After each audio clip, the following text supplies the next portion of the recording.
This news update is brought to you by... Hi, I'm Red Plastic Bag. Anyone who knows me knows I don't like cold.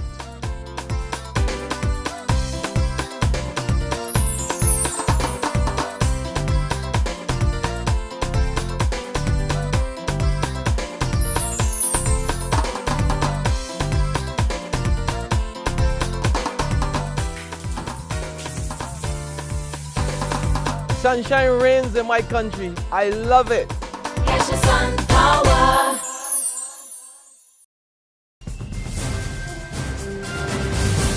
This is the Noon Barbados Day update for Tuesday, December 17th, 2013. I'm Kamar Jordan. Cut the size of your cabinet and reduce the number of social entitlement programs now. That's what former Prime Minister Owen Arthur believes the Friendly Stewart government needs to do before it goes any further with plans to send home workers. Mr. Arthur broke his silence on the issue today after Finance Minister Chris Sinclair announced last Friday that over 3,000 public servants will go home by the end of March. Mr. Arthur contends that government has not exhausted its options for reducing costs. He spoke exclusively to Barbados Today. I'm saying that the government has not exhausted the other ways of saving expenditures. And before it comes to cuts, and it may eventually have to come to that, do all the other things that are necessary. Stop asking the public to pay for the political program of the Democratic Labour Party.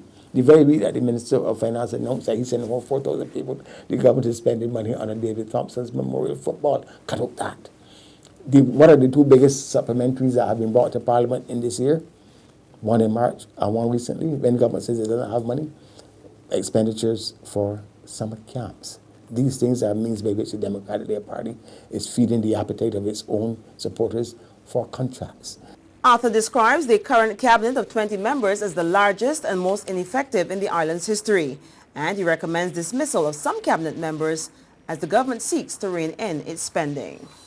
Meantime, Social Care Minister Steve Blackett says government social services are enough to assist public servants who will go on the breadline early next year. He says his ministry has been making sure that all systems are in place to accommodate the layoffs. I believe that we will probably be handed some additional resources to hold the hands of the deprived in Barbados over the next number of months. But we are willing and we will step up to the plate and certainly do just that. The Barbados Agricultural Society is backing the call for tougher punishment for predial larcenists. President James Paul says livestock and crop farmers have lost millions of dollars to thieves, and it's time for this to stop. The current methods aren't working, and I think we are at a stage where we have to be looking constantly at how we can have more effective methods of punishment.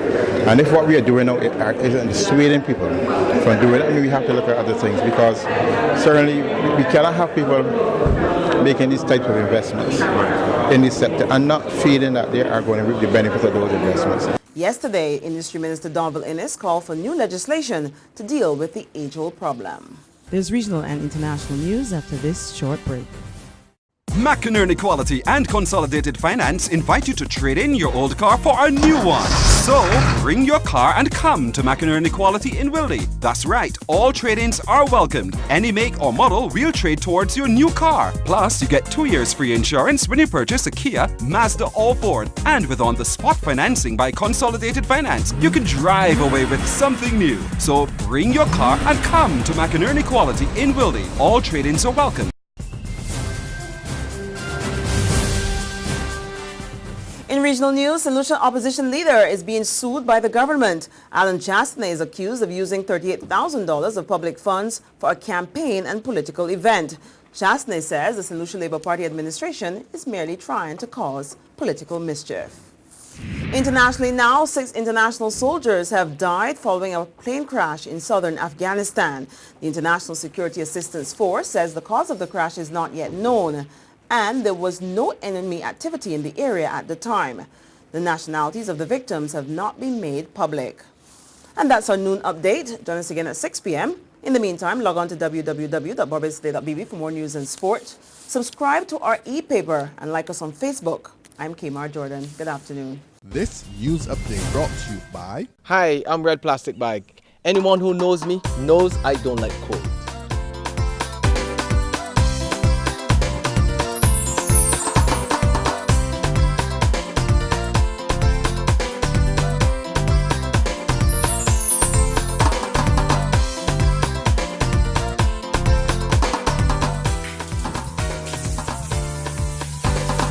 Sunshine reigns in my country. I love it. Get your sun power.